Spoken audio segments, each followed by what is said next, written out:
On the spot news media, we got the latest news. We don't care about the views, we just representing right. Put local news internationally every night. On the spot, wave that Jamaican flag from left to right. Let's get it right, y'all know the type. We ain't dealing with the hype, we make it take flight. Yeah man, my viewers and subscribers, what one a blessed and wonderful Monday night to each and every person out there tuning into On The Spot News Media. Now my peeps, you know so this vlog here supposed to drop from in the day about boy. May I tell you, the Wi-Fi gave me a really warm time. Now it is back up and running, so I decided to do it tonight to basically give you a briefing of what is to come tomorrow morning. Now, this vlog, I need for you to take out your pen and your paper, your pencil and your paper, and jot down some vital information that will be passed on to you through this vlog by the clips that I will be playing. Now, the information that you will be receiving from this vlog, tomorrow morning's vlog, will be answering all the lingering questions. So please take keynote of what some of the individuals will be saying. Now in this vlog, we'll be focusing on the tragedy, the massacre that unfolded last night, that's Sunday night, in Cherry Lane, in Four Paths, Clarendon. So we're going to hear from the Deputy Commissioner of Police in charge of crime, that's Fitz Bailey. He will be weighing in on the massacre. The Chief of Defence Staff, the person in charge of the Jamaica Defence Force, will also be weighing in on it. The Minister of National Security will also be weighing in on it. And also the Prime Minister of Jamaica, Andrew Holness, will also be weighing in on it. But pay special attention to what the Prime Minister will be saying and take notes of what he's saying, because tomorrow morning vlog will be answering all the lingering questions that will be in your mind. So make sure to tune in tomorrow morning. As you get the answers, the nation will get the answers as to the criminal elements who are responsible for such an atrocious, wicked and brutal act upon our nation's people.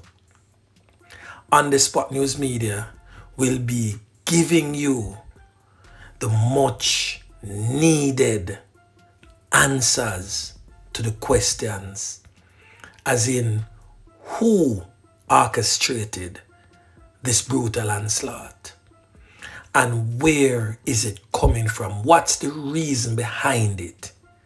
I will give you a full breakdown of all the parties involved in this brutal act in tomorrow's vlog. So anyway, please stay tuned, watch this entire vlog, because it have some vital information that I will be answering for you tomorrow morning. But anyway, watch.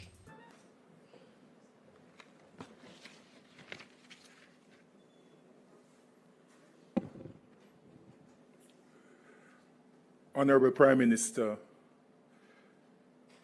Holness, Deputy Prime Minister Horace Chang, other distinguished ladies and gentlemen, I regret to report a devastating incident that occurred in Clarendon on Sunday, August 11, 2024, about 8:45 p.m., resulting in the loss of 8 innocent lives and injuring 9 others.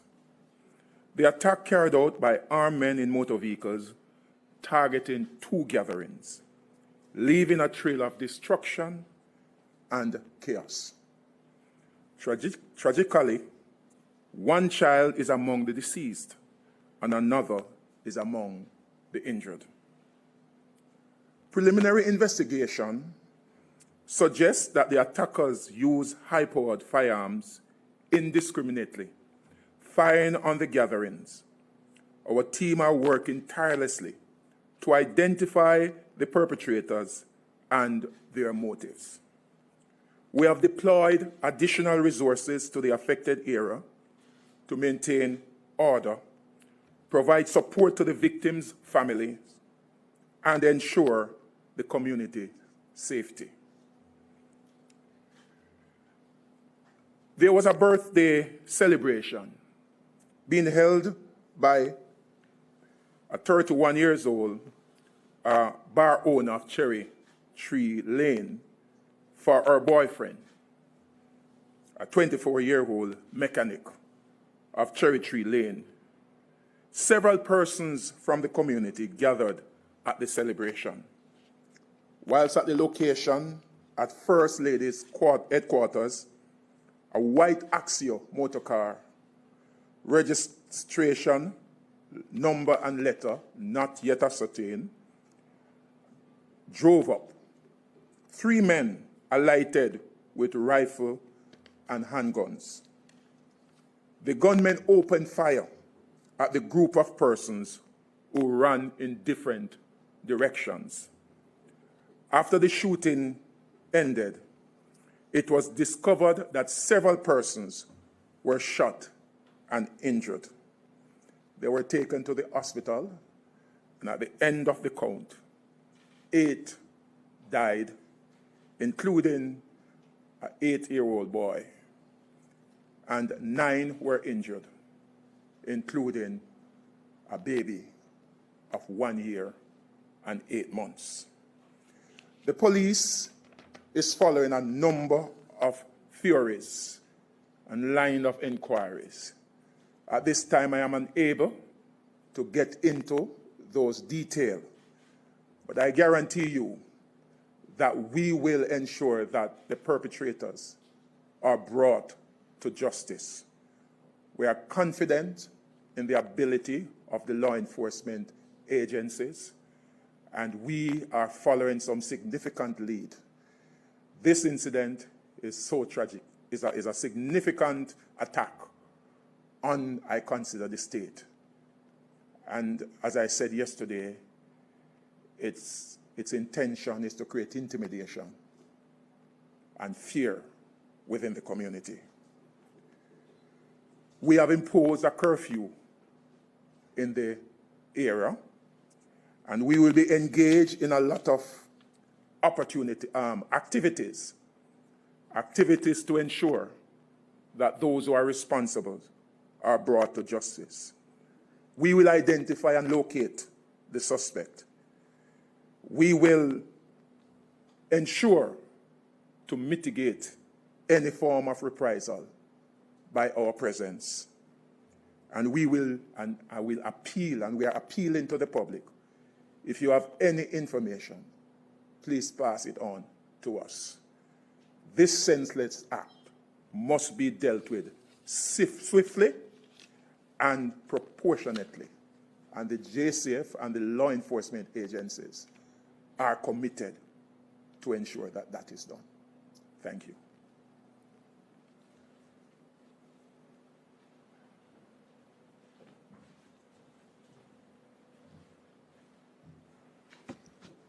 Honorable Prime Minister, Deputy Prime Minister, members of the National Security Council, other attendees, and members of the press, good morning. As indicated by Mr. Fitzbailey, the occurrence in Clarendon merits special attention by the security forces.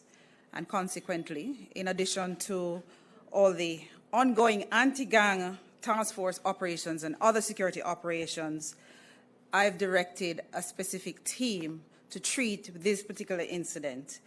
They will assist the JCF in conducting special and targeted operations to ensure that the perpetrators are brought to justice. We will continue to support the JCF in this and all their security operations to ensure that Jamaicans can feel safe. Thank you.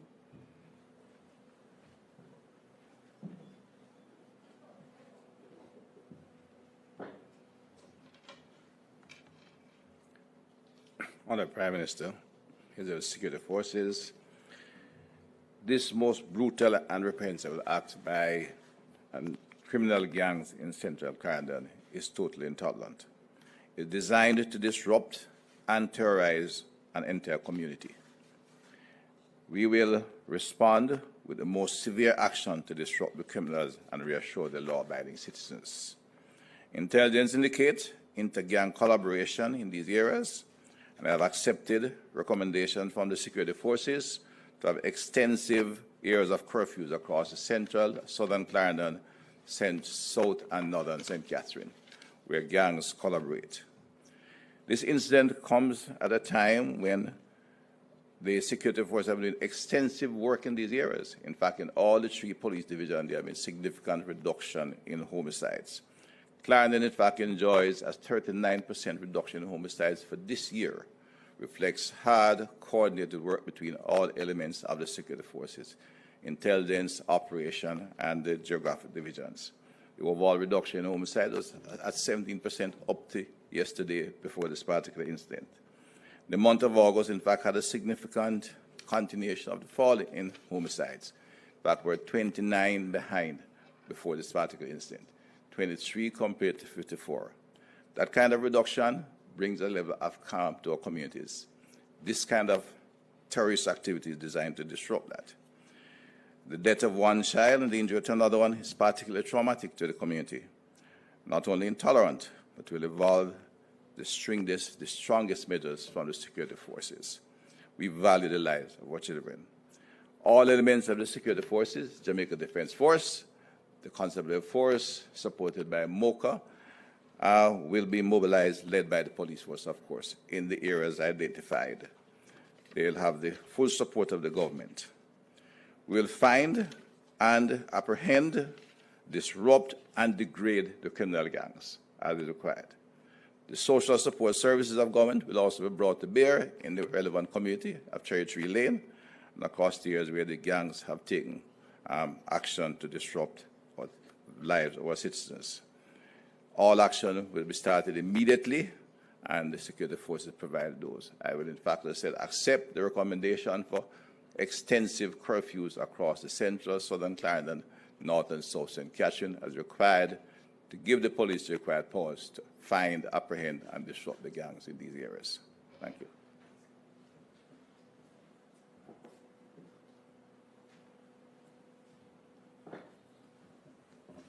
Good morning, everyone. It is indeed a sad day for all Jamaica. First, let me begin by extending my deepest condolences to the families and loved ones of those whose lives were brutally snuffed out in this dastardly incident. I feel the pain and share the distress of the families, the loved ones, the communities, and indeed the entire Jamaica. And I also pray for the recovery of those who were injured.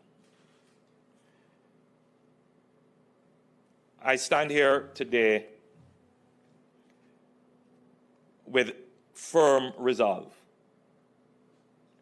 that everyone, and I mean everyone, who was in any way involved in this incident will be brought to justice. I want to make that absolutely clear. The incident is one which cannot be allowed to stand in any way,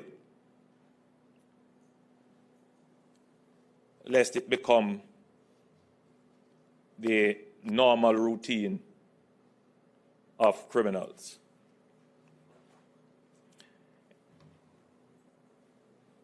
It is a criminal act.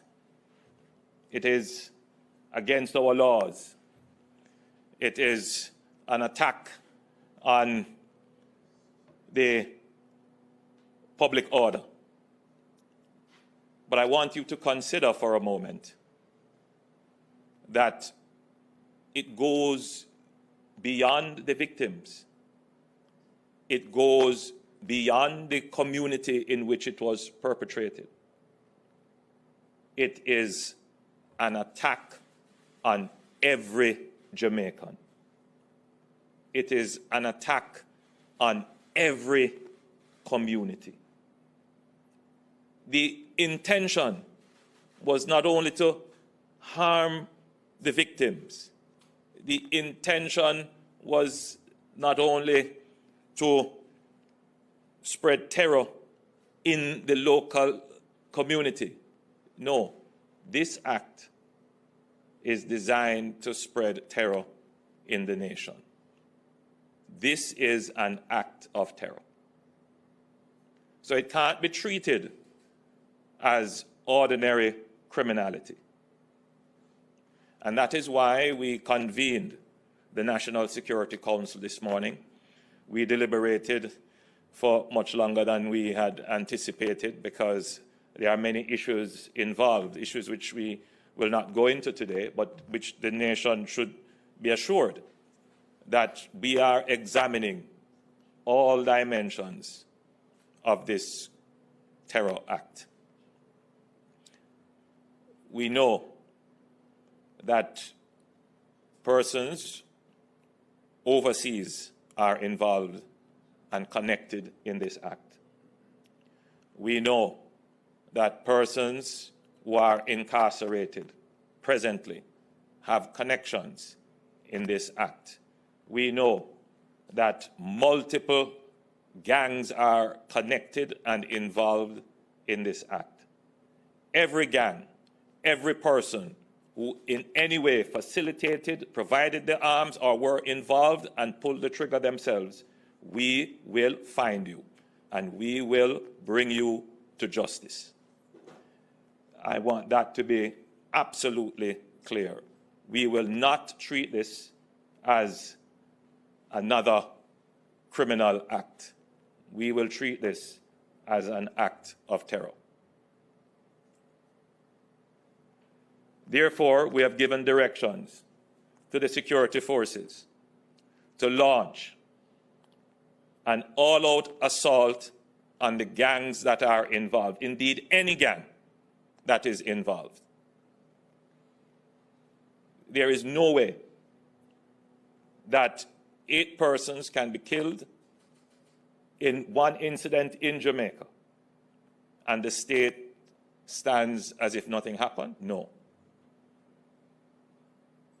Every gang member, every gang will feel the full force of the state today. This must never happen again in Jamaica. Last year, November, another act of terror took place where a gangster with a high-powered weapon shot up a public passenger vehicle and killed 2 innocent children. I made the commitment that they would be found and brought to justice. And indeed, they were. Today, I make a similar commitment. And everyone who is involved in this will be brought to justice, in whichever form the justice is visited upon them. We have played with gangs for far too long.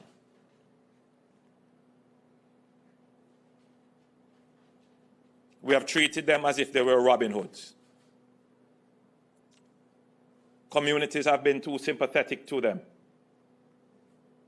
Communities have given them succor and protection. We must use this as the opportunity to draw the line finally in the sand and to separate the gangs from our communities. the gangs are not merely youngsters who are poor and dispossessed. If you have that view, you are under a disillusion. You're misguided. The gangs are, some of them, second and third generation, meaning that they have transitioned from just street-level operations to higher-level coordinated activities to transnational, and some of them have transitioned into business. The gangs are organized economic enterprises. They parade as if they are in the community to protect you, but no, that's not what they're there for. They are there to use your community as cover to carry out illegal activities and to make profit from it. They are there to organize violence. I want you to think carefully on what happened yesterday, last night. Someone had to acquire a vehicle. Someone had to acquire high-powered weapons and the ammunition. Someone had to plan, whether it is to gather the intelligence that an event was being kept. Someone was probably there as a lookout. Someone had to probably call in others to come in who could do the shooting. This was coordinated. So this is what we call organized armed violence.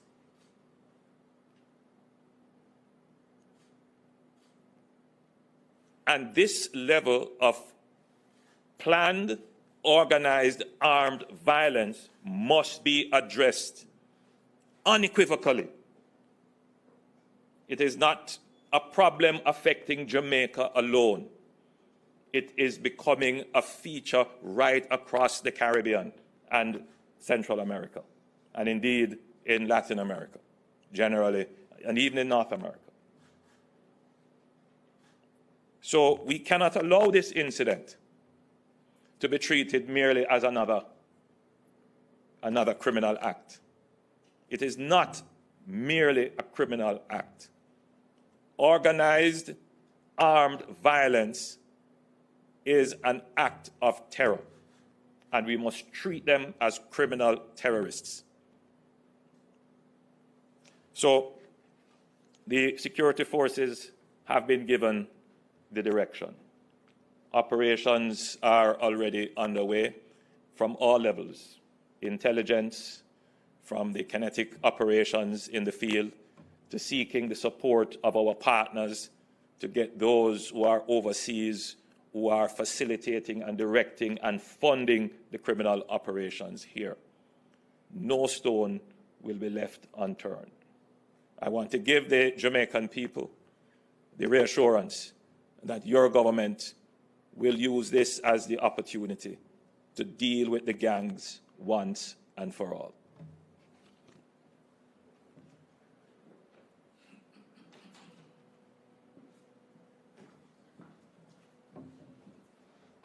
Thank you, PM, and thank you to all of the members of the NSC that spoke. We're going to go directly now to some questions from the media, and Naomi Francis will be leading us through that segment. Thank you. So once again, we ask the members of the media to please identify yourselves, preferably one question so we don't have too many compound questions, and we'll be able to go through as efficiently as possible. Good morning, Kimone Francis from The Gleaner. Prime Minister, in December 2022, you told the nation that a list was given to Washington of criminals. What are the fruits of that, or what have been the fruits of that decision?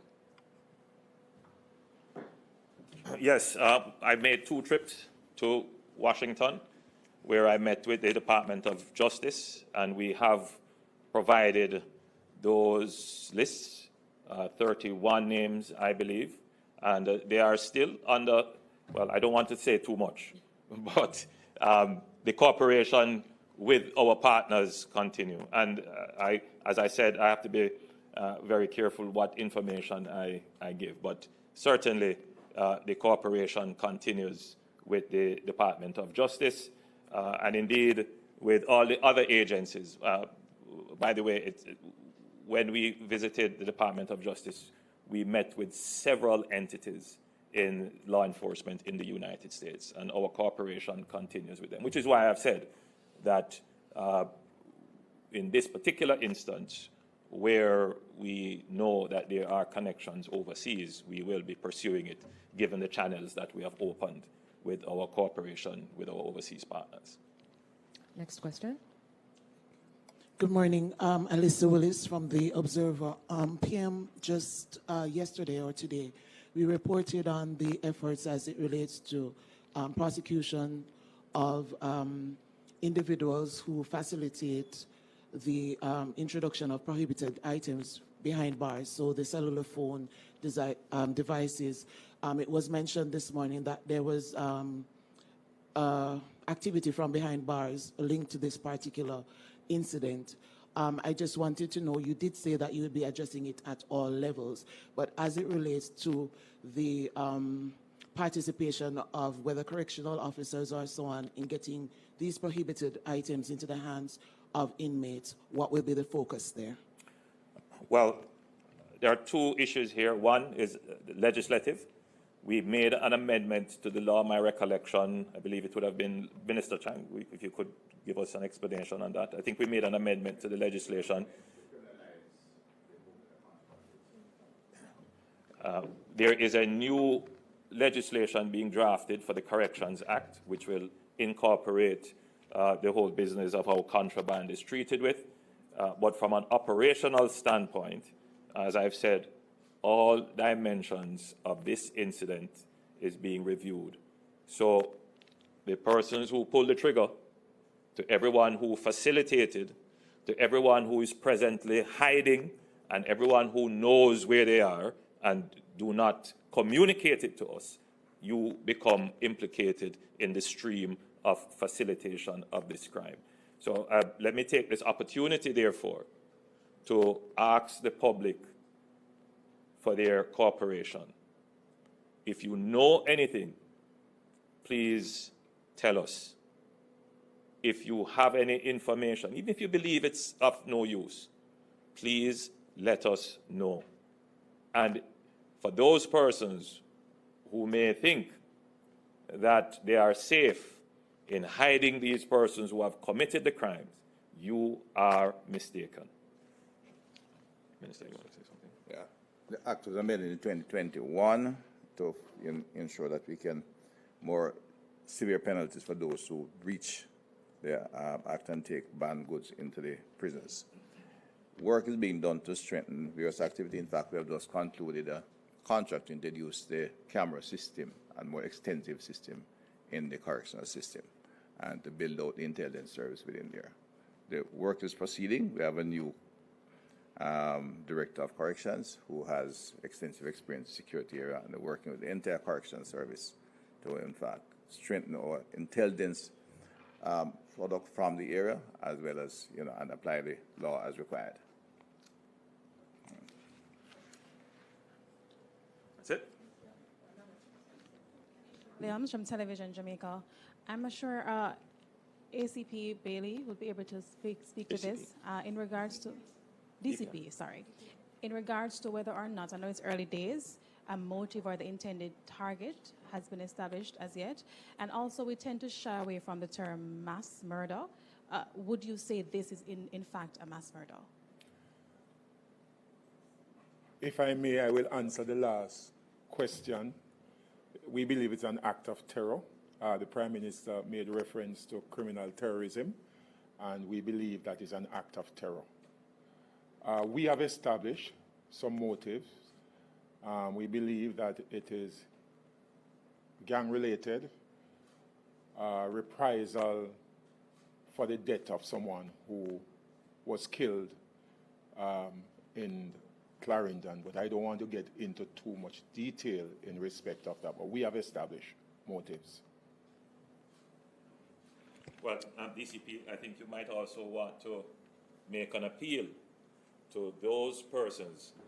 I was encouraging DCP to make an appeal to those persons who may want to take matters into their own hands, who may want to go out and on their own seek reprisals. If you do that, you then become of interest to us, and you are a part of the problem and not the solution. Leave these matters to the security forces to address. They will be addressed swiftly and by the law. As I pointed out, the last time I described an act as an act of terror was the killing in St. James in Salt Spring, when this criminal shot up a public passenger transport, killed 3 persons, including 2 innocent children. And at that point, I committed that we would move all the resources to finding the perpetrators. Within weeks, we did.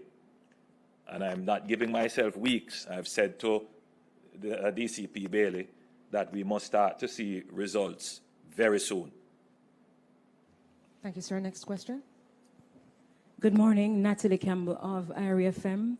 How much can the police say now about how many gangs were involved, and which gangs, as if, can you name them at this point? Or name them at this point? I would, on behalf of DCP Bailey, say we will not give out any information as to which gang and how many.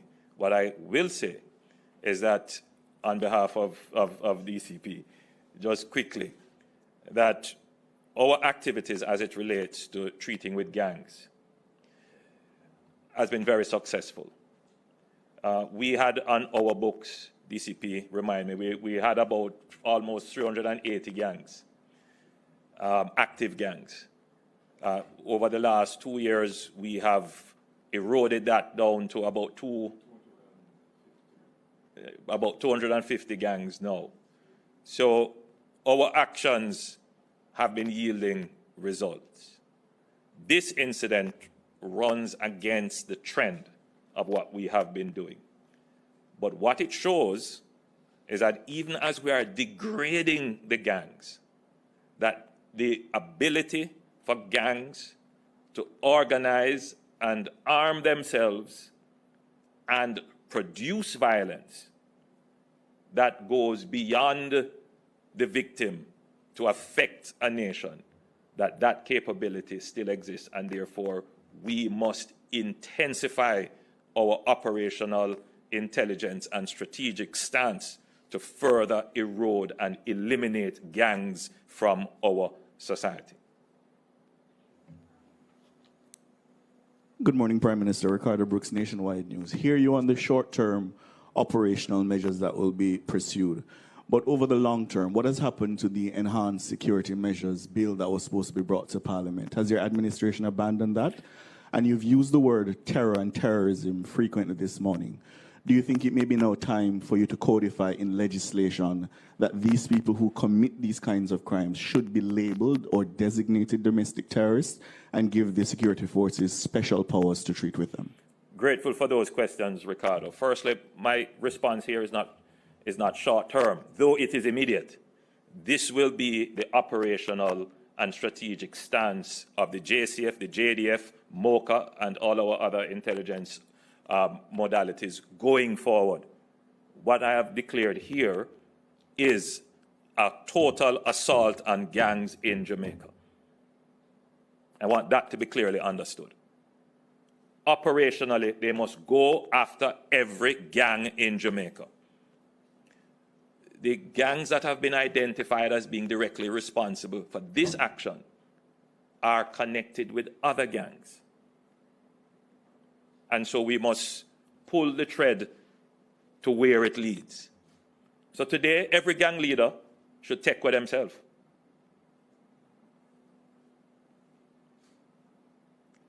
In terms of what needs to be done, we obviously hit upon political resistance and a few snags as it relates to the change in the legislative environment, whether it is in the use of the SOEs, trying to get consensus as to what exceptional powers could be put in an enhanced security measure. I believe we may have reached some level of understanding with the opposition. As we do this, we always bear in mind that Jamaica is a country where the rule of law is paramount and the protection of human rights will never be compromised, no matter how hard we go at the criminal gangs. The country can be assured that as a liberal democracy, as a country that believes in the freedom and the rights of its citizens, that this government will never do anything to injure that. So as we move legislatively, it's a slower process to make sure that we get the balance right between the rights of the citizens and being able to hit the criminals hard. So it moves much slower than in other jurisdictions. So this morning, for example, Ricardo, someone sent me a note showing me what the president of El Salvador has done. And I was at pains to point out that Jamaica is not El Salvador. And of course, you will know that if we did something here using SOEs and other measures, which were very mild relative to what, and you would have seen the level of opposition that was brought to it. My own view is that if we had stuck with the strategies that had been in place, we would have moved not just from 400 gangs to 250. We would have been way down to probably less than 100 gangs now. Oh, I'm just updated by Minister Chang. We are now at 185 active gangs. After this, we intend to be way below that.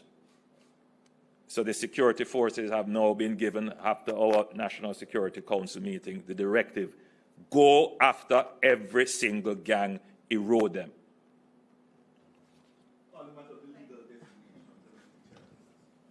I've used the term terror, an act of terror, and I've used the words criminal terrorists. We have not encoded or enshrined that in any legislation. We do have an anti-terrorism act, but I'm using it because we have discussed it at the National Security Council, and it is a part of the conversation about how we frame the new Enhanced Security Measures Act when we eventually frame it. But we have introduced that in the lexicon to describe certain acts that are over and above, just ordinary criminal act. Clearly, an act of terror is a criminal act, but when there is an element of it which is designed to drive fear over and above the victim, designed to spread fear nationally in the society that affects the confidence of the society, then clearly that is the definition of terror. Morning, Tiffany Price from The Star. Prime Minister, last year the government implemented more stricter policies for illegal ammunition and guns. Why do you believe that this is not, getting the intended deterrent effect? My advice that I've been given as it relates to the impact of the new measures that we have put in place, including changing the law to have mandatory minimum sentences, is that it has been having an impact. It has been having a positive impact on the use of firearms. And you would see that in a decline in the number of shootings and a decline in the number of murders and a general decline in crimes overall.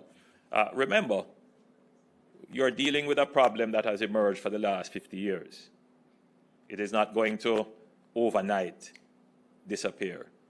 And bear in mind that as we were trying to put in stronger measures, there are those who are determined to have those stronger measures fail. There are those who are opposed to these stronger measures. So it is not as if that the government was at large in just unilaterally declaring stronger measures and expect that they would work. As journalists, you should do the research and pull back the statements that have been made against the stronger measures and see how those statements now stand up to the scrutiny of the families of the victims of these crimes. For too long, we have been speaking in favor of criminals and not in support of victims. We need stronger measures to finally bring to a halt the use of dangerous weapons like M16s. Assault rifles, by the way, it was an assault rifle, an M16 that was used in this shooting. Now, could we reasonably argue that this person who used the M16 should not suffer the most severe consequence of the law?